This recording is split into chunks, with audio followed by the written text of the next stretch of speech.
fantastic plastic.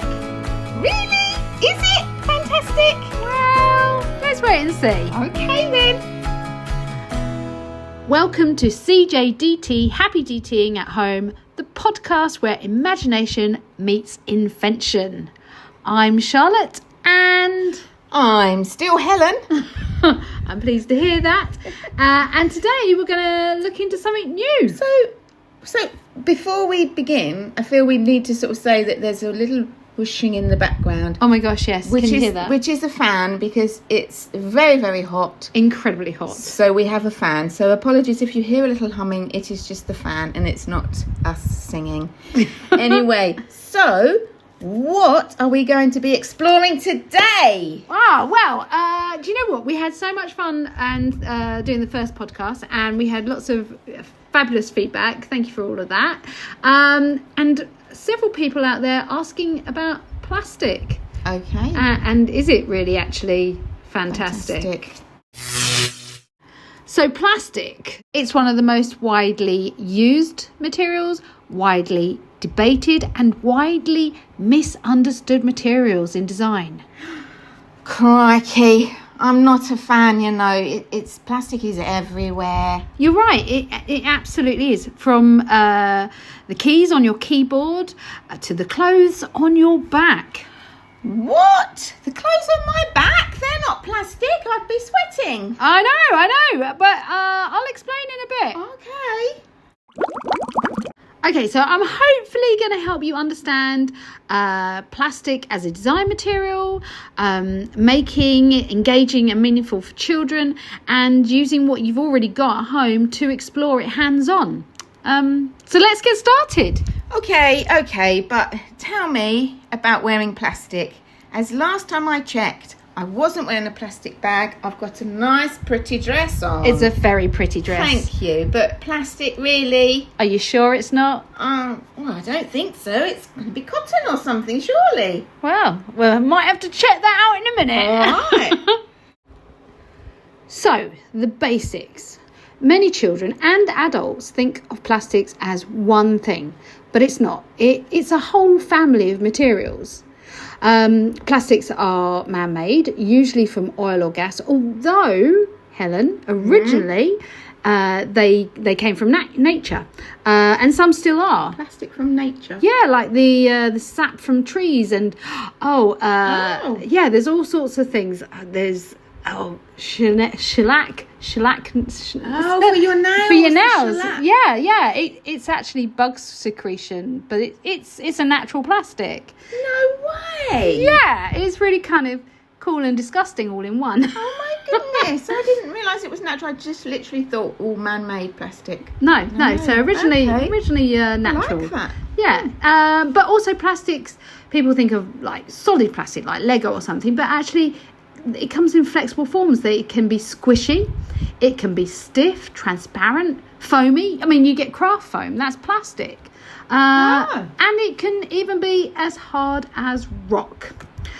One of the best things that you can do at home is simply look around your home. And maybe try this with the children, your little learners. Ask how many different types of plastic they can spot in the room. Let them explore. They'll probably find bottle tops, Lego, food packaging, electronics, well, the casings of electronics, clothing and more. There she goes, clothing again. We've just had to cut the label out of my dress. Just so we can see if my dress is made of plastic. And actually, thankfully, in this heat, yes, it's not made of plastic. It was 100% cotton. 100% cotton, so yes. But I shall look on labels now to see if anything I wear is made of plastic. Yeah, because invariably it is. And it's made with good reason out of plastic, which I'll explain. Oh, okay. I look forward to hearing that. Okay, so as I mentioned, plastic does come in different forms. So the one that I say to have a think about is acrylic, because everybody's heard of acrylic plastic, and you can get like acrylic plastic see-through signs that hold menus on restaurant tables and things like that. But you key rings, you get acrylic key rings, absolutely, and we know that that's a stiff plastic. But we also get acrylic paint. So you're telling me there's plastic in paint? Yeah, so acrylic paint is actually just runny, wet No. plastic. Stop it. So when it dries, it kind of goes that shiny plasticky. Yes. That's because it's acrylic. It's got acrylic plastic particles in it. Seriously, who'd have thought at my age I'm still learning? I know. I am still learning. I know, it's incredible. And Wow. And then, have you ever heard of acrylic wool? Yes, I've heard of acrylic wool. Is there plastic in that? It is plastic. Oh my goodness, so they're in your clothes. A jumper. Yes, That's plastic. it's jumper plastic. No, stop. Yes, I know, which is why quite like often jumpers for the winter are made from acrylic wool, plastic, because you're essentially wearing a plastic bag, and you know that plastic bags aren't breathable. It keeps you warm, What? and therefore it's a really good material to keep you warm in the winter. For goodness sake. I know. Wow. I know. The only thing I can really say to help it kind of visualise it a little bit easier is, you imagine you've got a glue gun. You put in a solid piece of Yes, glue. yes. Okay, it's really kind of plastic. And it goes past the heater, Yeah. which melts it down. Yeah. And if you've ever used a glue gun, you know it goes very, very stringy. Yes. So imagine lots of stringy glue, wind it all together, Fibres of that. the fibres of it, wind it all together, and you start making your own Wool. Oh which my you then goodness. knit, or however you're going to manufacture it, and turn it into a nice warm woolly jumper. Ah, Brilliant. I love that. So you Tell me more. I know, and you probably are wearing at some point some plastic clothes. I will be. So there's polyester, there's nylon, there's a whole host of different variations of plastic used in your clothes. I am absolutely flabbergasted, because I didn't know that that's what they were. No, and so many people don't. I mean, you They are plastic. and plastic is everywhere. It's everywhere. Yeah, and then you can start seeing why people are going, there's plastic everywhere. But we need some of this plastic. We just got to dispose of it properly. We have, absolutely. So when hunting for plastics, when the children are looking around and hunting them down, they might also spot a recycling triangle symbol with a number inside. A number inside. Now, I've seen that. What does that number mean? Yeah, so I should imagine you spot them everywhere, but we just don't take them in the same way. I don't know what those numbers mean. Okay, so each number tells you what type of plastic it is that you're holding.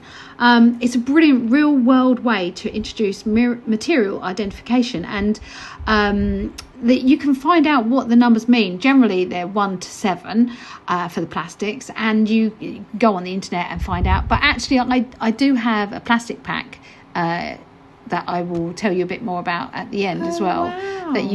And a little video that explains it. So I'll put the link in the comments to the plastic pack and to the video, so you can watch that and see. And then we'll see what the numbers mean. Yeah.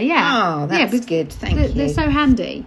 So these recycling triangles for plastics, you'll see them on plastics, but actually the identification numbers, they have them for glass and different types of paper as well. So they're on lots of things. Wow.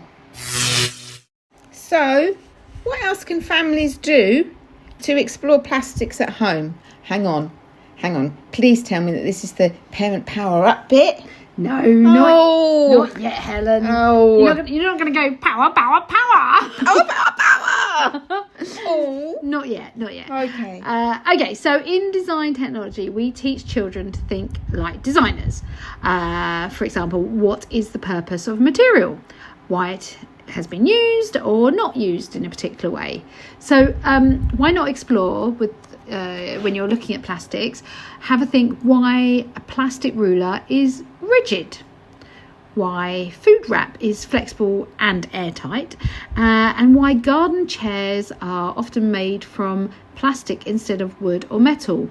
I had my plastic chairs for 30 years. Oh, you did well for 30 years, but doesn't plastic go brittle?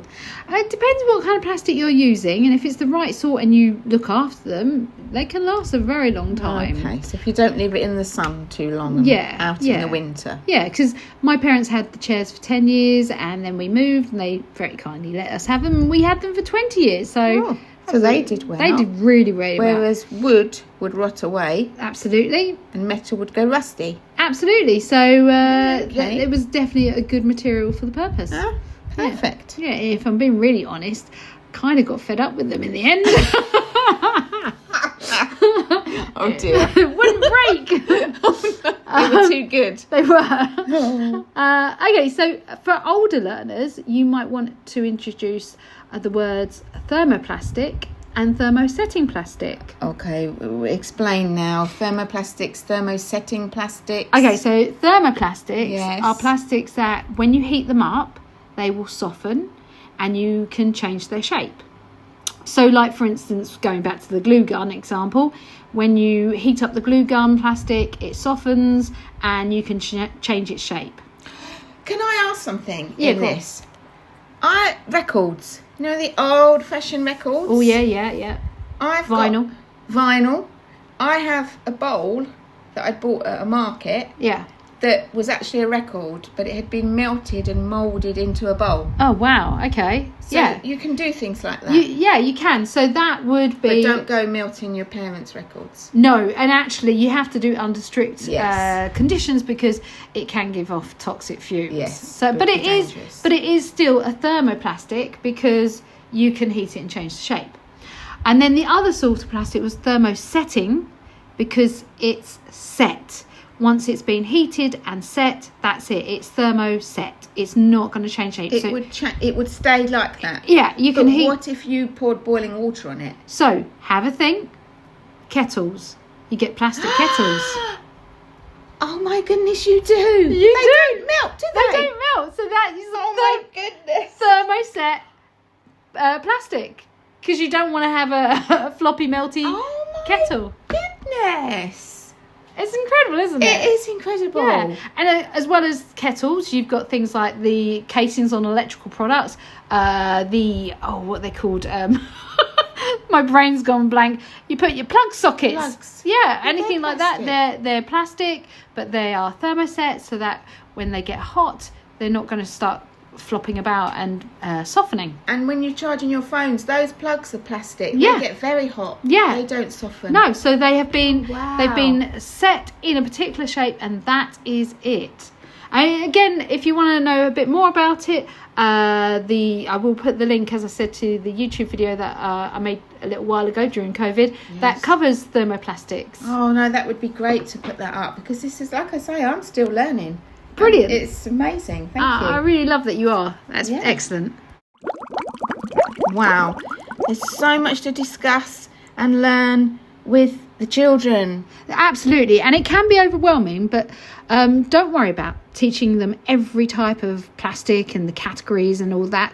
Focus on the function of a product and the form. So, for example, the shape. Ask questions like, is it bendy? Is it see-through?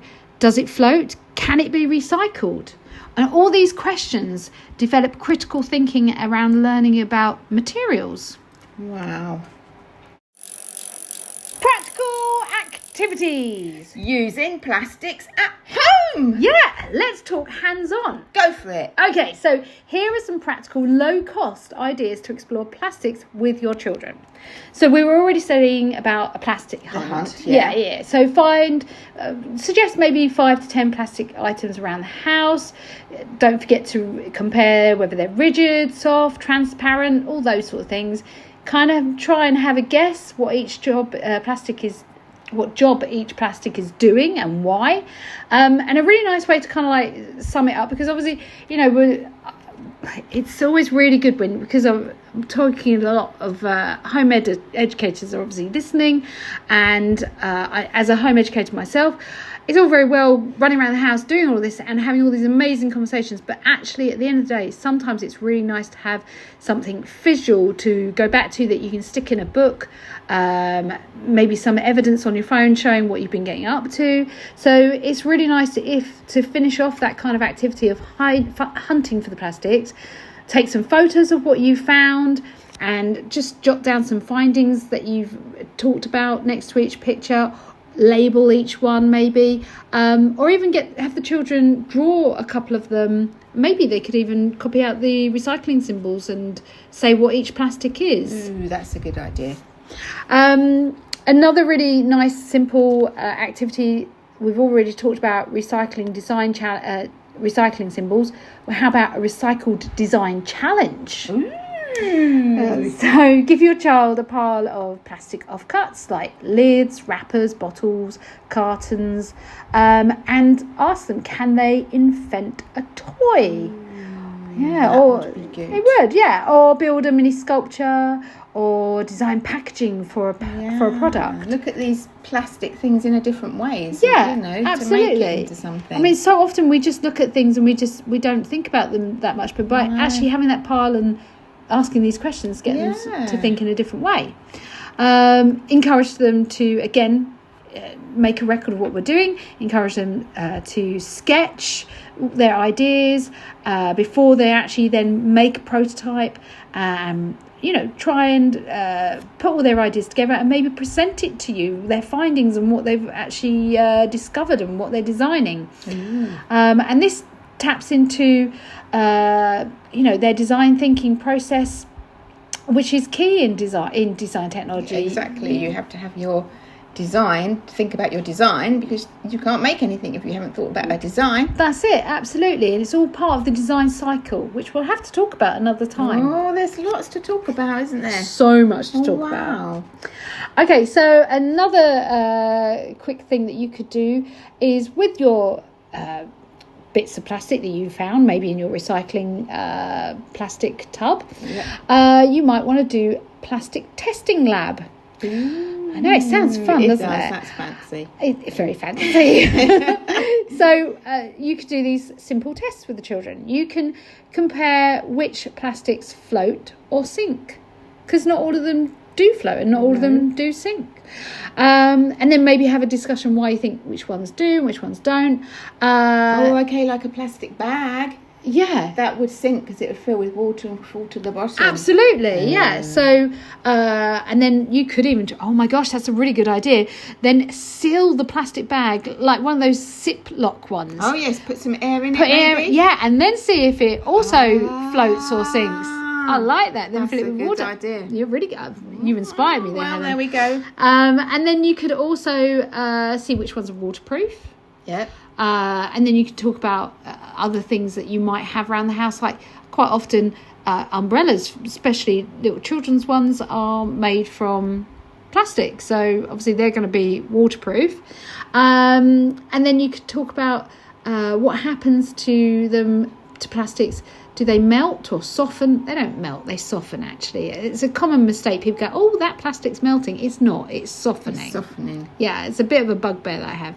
Oh, it's not melting. Oh dear, don't go there. No.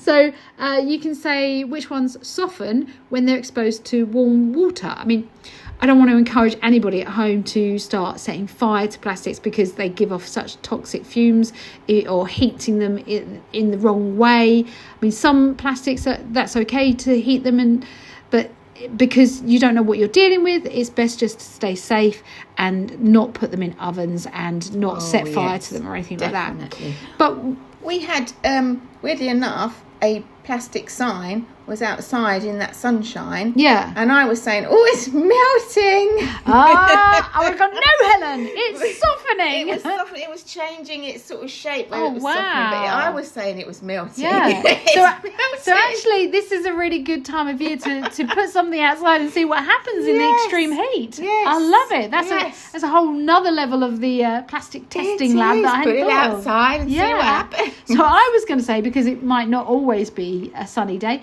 you could get a bowl of warm water and pop it in the warm water and see if it curls or changes shape, or whether it stays as rigid and as hard as before you put it in the warm water. I like that. Oh, see, more experiments to try. And then a safe plastic, if you did want to put a plastic, heat it up. Shrinky dinks. Shrinky dinks. Oh my gosh. I like that name. You're off again. Shrinky dinks. So I'm sure you've probably come across them. You can buy them in craft shops. They're little pieces of plastic. You can draw a picture on it, colour it, pop it in the oven. It shrinks. It shrinks it down. It shrinks it down. And you were just saying to me, how old is your daughter now? Oh my goodness, she's 28. 28. And it's still... I've still got them on the fridge, the shrinky dinks that she did, yes. Oh, that's so lovely. So not only would you be exploring plastics, but you'll be making memories. And then you could put a little magnet on them and put them on the fridge. That's what mine are. And they're clearly not biodegradable. Because they're still there. They're still there, exactly. They've not gone anywhere. Fantastic. Sustainability. Ooh, controversial. Controversial indeed. So you were just saying about having your shrinky dinks from like 20 years ago? Yeah. Oh my gosh. And I jokingly said they haven't biodegraded. They're still there. Maybe you can pop a picture up later of the shrinky dinks. Of your shrinky dinks, maybe. You know. I have to see if I can. Actually, maybe I'll do that. Yeah. Okay, all right. 53. Oh, I think you're talking. Oh, is it that's your wristwatch talking to you? Okay, so we are concentrating. So the environment, and this is the part where plastics get complicated.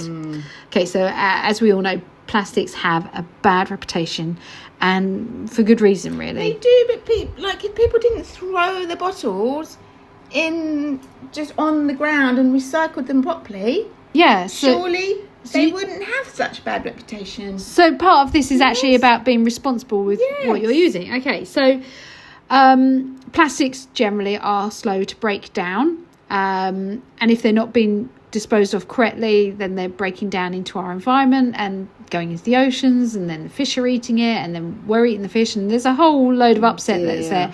And when you're talking about it with the children, you have to be very mindful of this, because it's quite a full-on topic. Be careful, because then they might not want to be eating some things because they think plastic's in it. So you've got to think wisely about how you approach these things, and it isn't all bad. So you have to just be mindful of how you're covering it.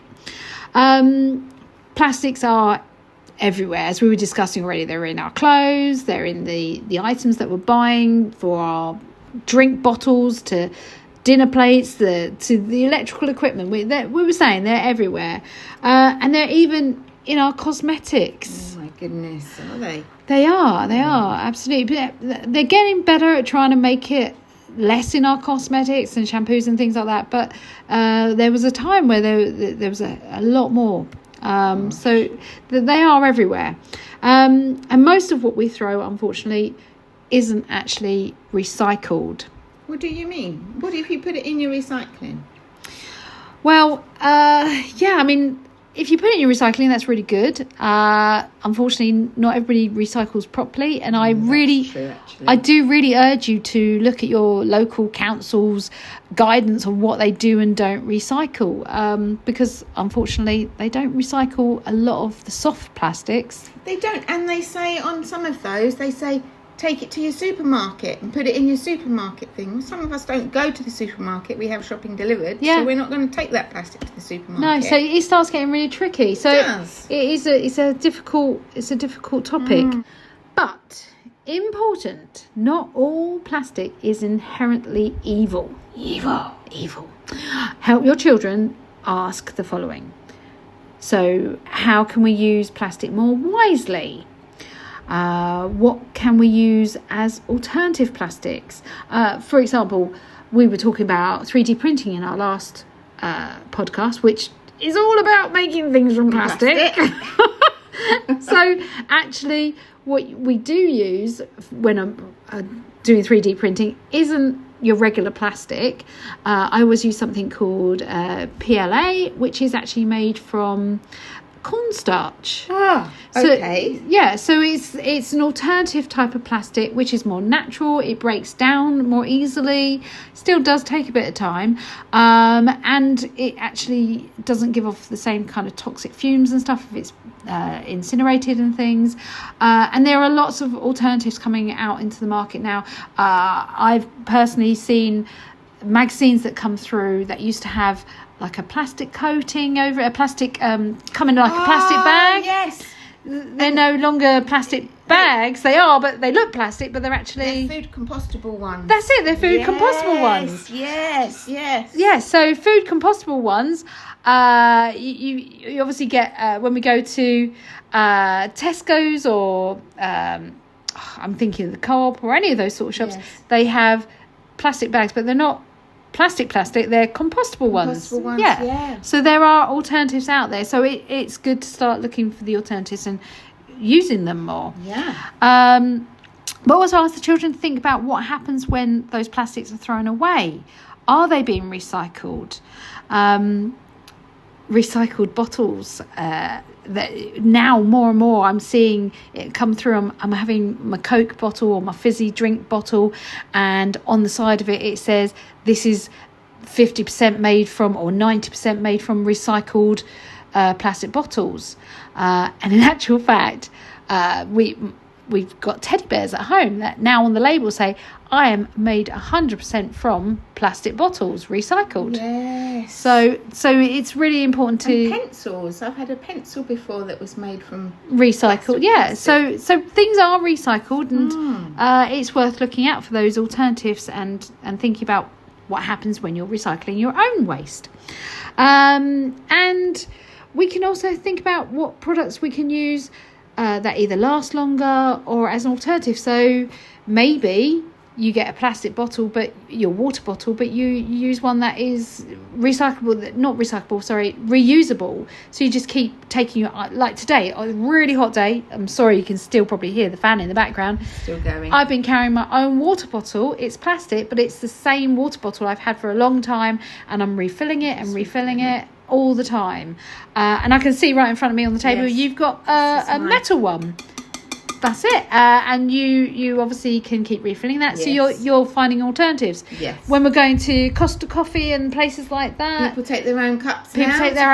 That's it, to try and reduce that waste. Yes. And reusing things. So there's lots of different ways. And again, the YouTube video that I made about plastics covers some of those different options that you can go for. Well worth checking it out. Thinking about it, there's lots to it. Absolutely. Yeah, and it's not all doom and gloom. No. You have to. The media makes things lots of doom and gloom, but you have to put it into perspective. That's it. And like I say, there are more and more alternative plastics coming out, and it would be I can imagine doing a little mini project at home with the children, looking into this and seeing what you find. Yeah, write it up. It's interesting. Parent power up time. Power up time. Oh my goodness. I think there was even more power ups than last time. Go for it. Okay, well, in truth, actually, a lot of the whole podcast has been a parent power up time, hopefully. I hope you find a lot of it interesting and helpful. I've been learning, and my daughter is old and everything now, and I never learnt all this at school. I wish that you were my teacher when I was at school. Oh, because bless I would have learned a lot more than I did. Oh, you're so lovely. No, it's true. Well, I'm hoping that this has whole bit thing has been a power up time for parents, but also something to bear in mind is it all links in beautifully with if you're looking into and studying environmental studies. It also links to geography, citizenship, as well as design, technology and science. So there's a whole lot going on when you're looking at plastics. It's not just about design, technology, it's all those things combined. Wow, you see, it all helps, doesn't it, all this to understand. Definitely. Also, if you're new to teaching DT or don't have access to workshops, machinery, technical knowledge, don't worry. Here's what matters. Encouraging curiosity. Allow trial and error. Oh, yes, because you learn from your mistakes. Oh, absolutely. You don't learn half so well if you don't make those mistakes. Talk about materials, design and purpose. Let your child create things even with basic tools. Many professional designers start with cardboard, sticky tape and their imagination. You don't need a laser cutter to teach good design. You just need time, space and a bit of freedom. Yeah. Try building a little material investigation kit at home. You can include things like clean offcuts of different plastics, a magnifying glass, a simple chart, whether it's flexible, rigid, recyclable, etc. Some tools like scissors, rulers, tweezers. Sellotape. Don't forget sellotape. Oh, if you're going to... tape thing, that cuts the sellotape. A tape dispenser. Yes. That was one of the best purchases I ever made for my children when they were little. The amount of times they gave me the sellotape and said, cut me another piece, because they were creating something out of plastic, their new invention. I'd be like, where's the end of the sellotape gone? Yes. Get yourself a tape dispenser. Yeah. Oh, but do be careful of the blade, because that sometimes gets really sharp. And you can use the kit and sellotape for making, but also you can use the kit for comparing, testing and discussing materials across lots of different lessons, not just for the plastics, for things in the future too. Plastics are all around us, and teaching about them doesn't have to be overwhelming. In design and technology, the goal is to help children think, what is it made from, why, and how could it be improved? And in doing that, we're not just teaching design, we're teaching problem solving, critical thinking, and care for the world around us. That's a massive thing. It's very important. Yeah. Thanks for joining me today, and Helen. On CJDT, Happy DTing at home. I hope this episode gives you confidence, ideas, and a few simple wins for your DT session at home. I hope so, because it's given me lots of ideas and help. It's brilliant. And until next time, keep exploring, keep making, and remember, every design starts with a question. Cheerio! Bye!